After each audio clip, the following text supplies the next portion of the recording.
Okay. Good afternoon, everybody, and welcome to everyone that has joined us today or that will be watching this on later on. I am so super stoked for today's live discussion. You guys know that I am a huge breastfeeding advocate and will forever advocate for the benefits of human milk. But what is even more special about today's live is that we are talking about donor breast milk. My preemie was a recipient of donor milk, and personally, having pumped for him, as well as being an exclusive pumper for my now 2-year-old son, I know how hard it is and how much work, time, love, patience, and even money goes into pumping. And to those mummies that are so generously donating their liquid gold from every single preemie mommy out there, we would just like to say thank you. Now, let's dive straight into it.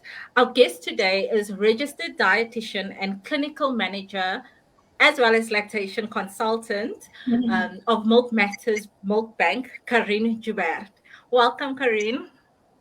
Thank you so much for having me, Tasman. I'm delighted to talk to you today. I'm so excited. I've actually known about you guys for some years now. I think ever since I had my premiere, and I've always been so interested to learn the ins and outs of donor breast milk. So I'm so excited that we get to do this today. So let's just jump right into it. Tell us, what is a milk bank? So, as you can hear from the freezer going back on, a breast milk bank is a facility that recruits eligible donor mothers who have excess breast milk and then takes them through a screening process. We collect the milk, we process it, and then we distribute it to eligible recipients. Milk Matters specifically is a community based breast milk bank, meaning that we collect and distribute milk from mothers in the Cape Town area, which is our community, and distribute it to our surrounding private and government hospitals. There are also some medical facilities that have what we call an in house milk bank, where the milk is mainly collected from there and distributed in that particular facility. Oh, wow. Okay. And tell me, how was Milk Matters started and why the need for such an organization? So yeah, as you've said, you have had you looked at us for quite a while now. So Milk Matters was started by a group of lactation consultants and two mothers specifically in 2003. Oh, At wow. that point, the donor milk was used in an orphanage actually, but thereafter the focus quickly changed when a new neonatologist requested the donor milk for premature baby in his care. And then it became apparent that that was the area where the milk could have the biggest impact because the premature babies not only need a limited amount to have a big effect because they are so vulnerable, they're tiny, and it's life saving for them. So the limited supplies of donor milk could then be used for many more babies. So from there, Milk Matters progressed from supplying donor breast milk to one doctor's patients in one hospital to thousands of babies at 30 Western Cape hospitals, both state and private. Oh, wow. That is so, so phenomenal. And I know that a lot of people don't know about donor milk, actually. In fact, I think I had heard about it, just didn't quite understand the term until I needed donor milk for my own baby. So, So, yeah. why is specifically human milk so important for premature babies? Because I do know that they do receive formula in some cases, but the preferred is human milk, which is why when the mom can't produce, that's when they call for donor milk. But why is it so important for preemies? Yeah, so like you say, when the mom can't provide, so the WHO has a hierarchy of preferred milk for babies. So obviously the first choice is the mom's own milk, and the second choice is donor breast milk, and then only formula or an alternative. But in South Africa specifically, we have a very high incidence of premature births, largely due to infectious disease and the chronic disease burden. And you obviously are firsthand experienced it. So the premature babies are at a very high risk of a fatal complication that we call necrotizing enterocolitis, or NEC or NEC, which I'm sure you've heard of. It's actually a life-threatening acute inflammatory condition of the intestines. It can be fatal, and it has a high mortality rate of about 50%. And then the babies who do survive are at high risk of irreversible complications.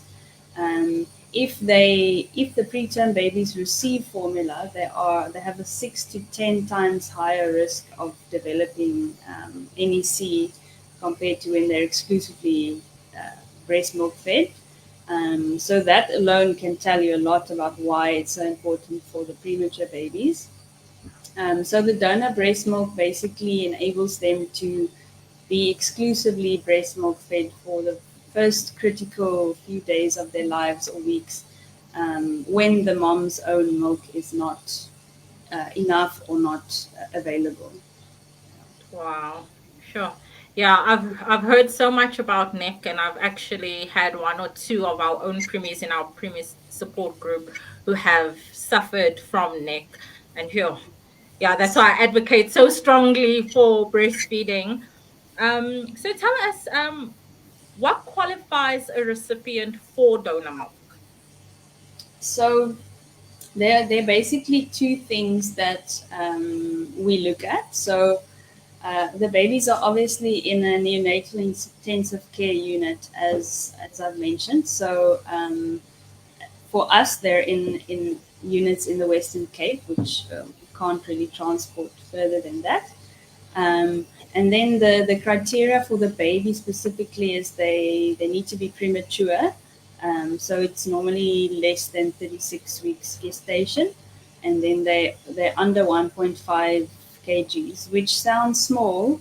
But when you have to prioritize a limited resource for a lot of babies, you have to really be strict.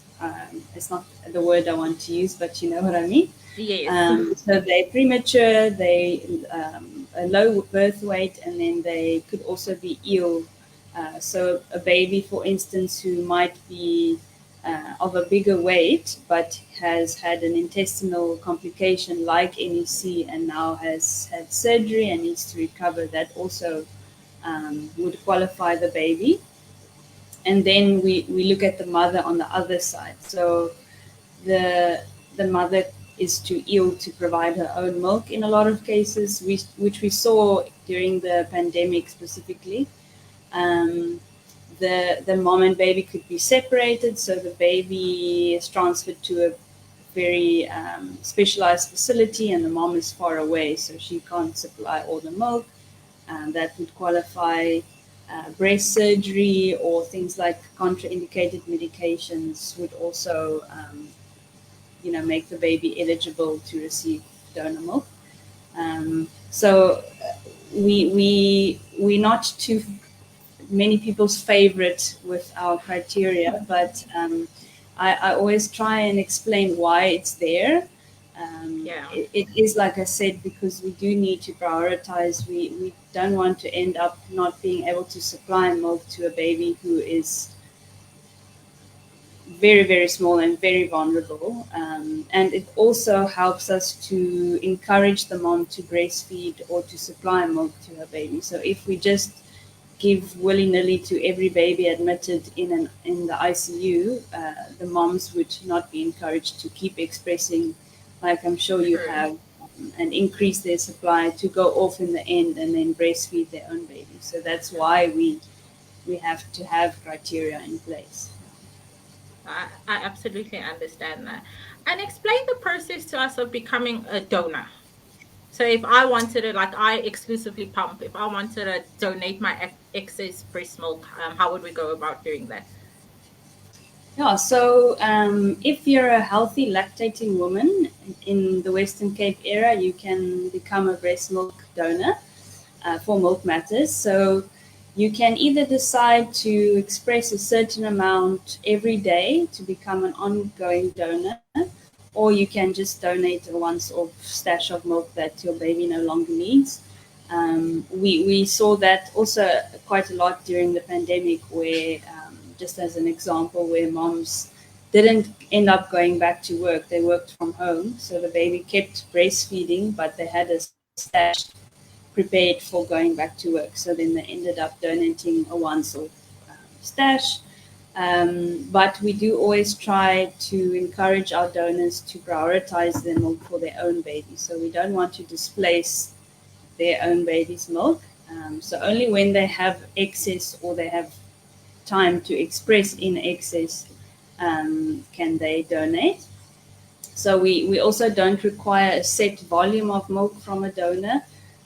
We get asked a lot, I don't have much, can I still donate? So whatever is in excess is basically what we require. And then you've heard me speak about screening a few times now. So that is what we need to do. So the steps for that is basically first off just to contact us. So normally we do everything over email. There's a few screening questions that we ask, and then there's a yes/no tick sheet, much like you would see when you donate blood. Yes/no answers, and then once we receive the completed form and we've reviewed it and decided if you're eligible or not, then we'll refer you for a blood test at Pathcare for HIV and hepatitis B. And this is also on our account, another question that comes up a lot. It's not that the donor needs to pay for the blood test. And then basically from there, you can collect sterile containers that we supply at our depots around the Cape Town area if you're an ongoing donor. And if you're just donating a stash, you can just drop off the frozen milk in the freezer at the depot that we've shared with you. And then we just always try and remind donors to label the milk. So we really try and avoid having milk just dropped off at the depot with no name and no contact detail. We can't do anything with it, which is very, very sad. So always label, get in touch with us, and that's basically the process. I always like to share a quote from Natalie Portman, where she says, "The more milk you give, the more milk you make," and that basically is the moral of the story. If you end up donating, you'll end up with more milk, making more milk to be able to donate. So it's a cycle of life, if you will. True. So take us through the process of what happens to the milk. So you receive the donor milk. How does the magic happen? And then how does it end up with the preemies in the hospital? Yeah, so this is my specialty. This is what I have to oversee every day. So we've spoken about the donor process now, which we've now done. So then we have the raw milk. We call it raw milk, that's dropped off or collected at the milk bank in the freezers you can hear behind me. So then I will decide what milk to process. So we plan the processing of the milk the day before, as much as possible, depending on supplies, of course. So I would plan milk from different donors or from the same donor. It all depends on what we have.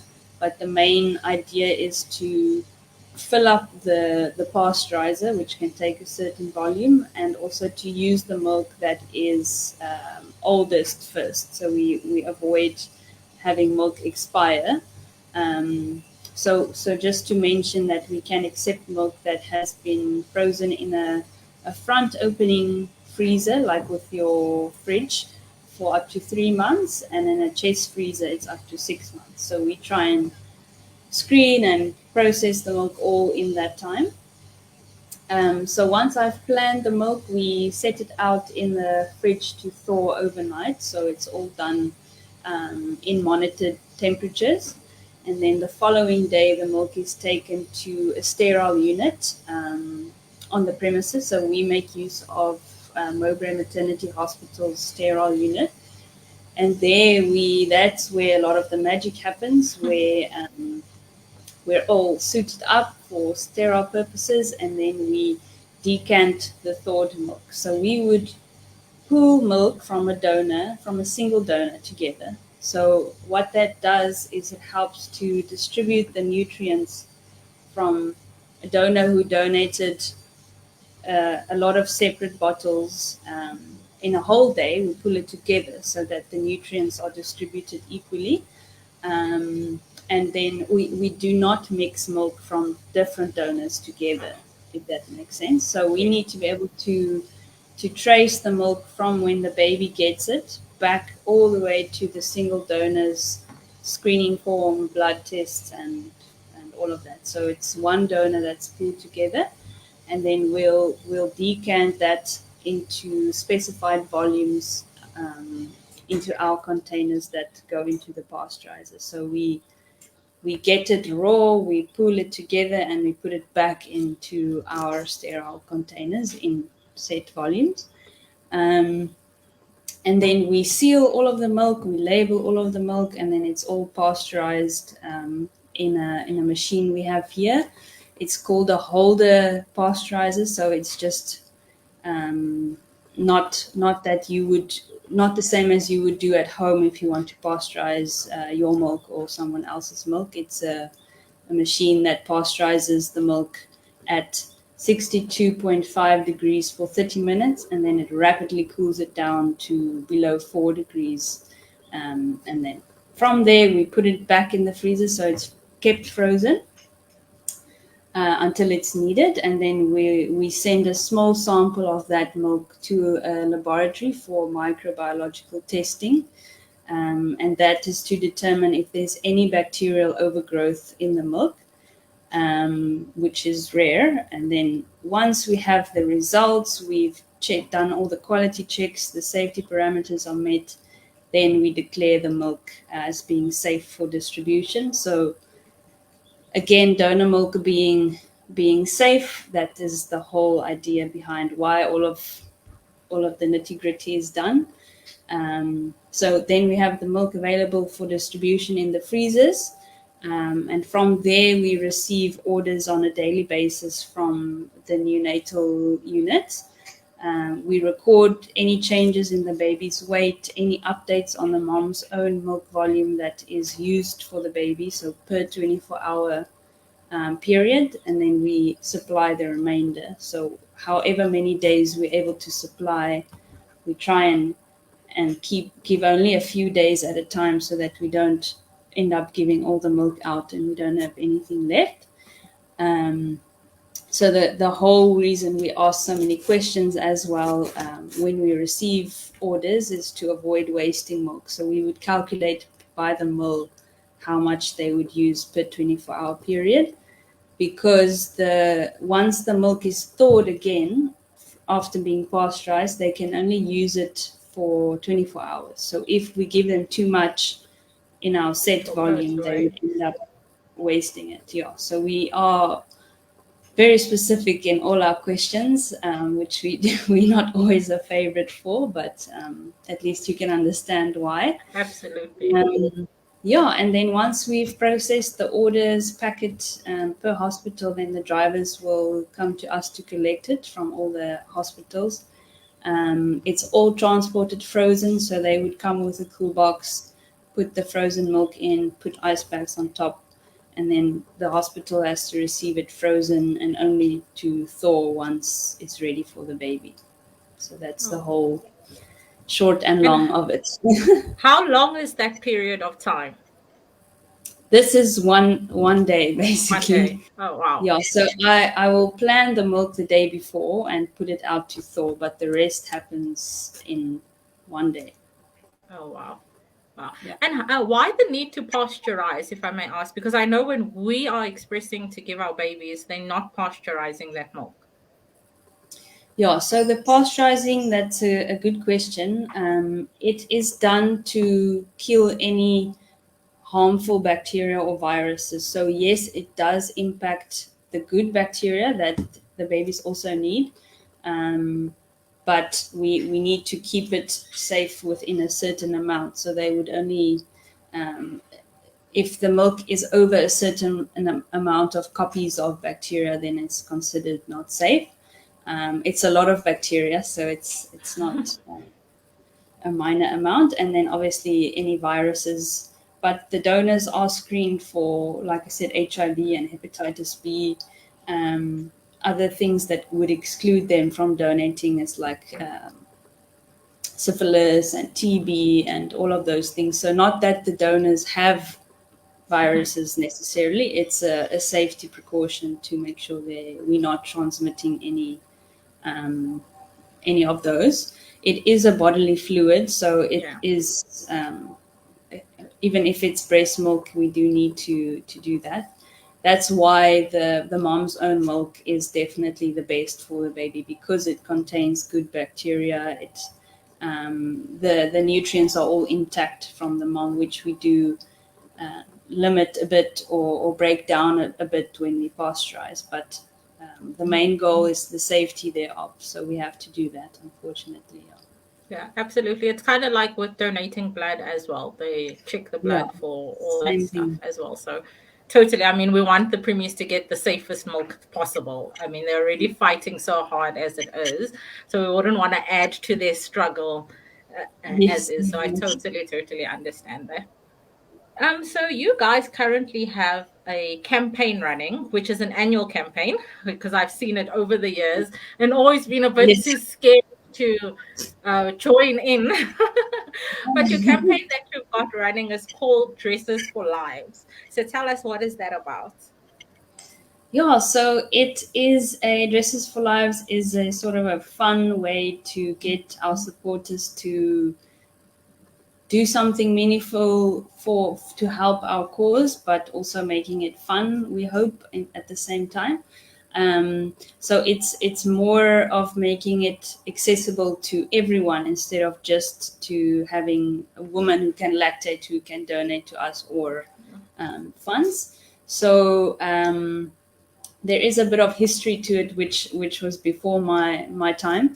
But the idea is to wear a dress and then share that on social media. So you are consciously deciding that you're going to wear a dress and then share it with all our cause information. And so hopefully we get the message across. So there is 3 ways that you can join the campaign. You can either be a dress wearer or an ambassador by wearing a dress. So you can do that in different ways as well. Our CEO, Jenny Wright, does it every year, and she wears a dress every day for the entire month, which is quite a commitment for someone like me who wears jeans and T-shirts. So you can do that. I myself have done it a bit differently. I try and wear a dress for something I wouldn't normally wear a dress. So like stand-up paddleboarding at the sea or slacklining or something or running like that. One year I decided to see if I could fit into my wedding dress again, which is just another way of interpreting that one. Yeah. So you don't have to commit to wearing a dress every day for a month if that's not what you're comfortable with. And then the aim is to get someone to sponsor you for your commitment or your pledge. So like Jenny would get people to sponsor a certain amount every day because she wears the dress every day. Or for me, if I fit into my dress, sponsor a certain amount, or if I don't, then decide what to do there. So you can either be a dress wearer or sponsor someone who is pledging to wear a dress, or you could just make a once-off donation for the campaign. So there are options if you're scared of wearing a dress every day.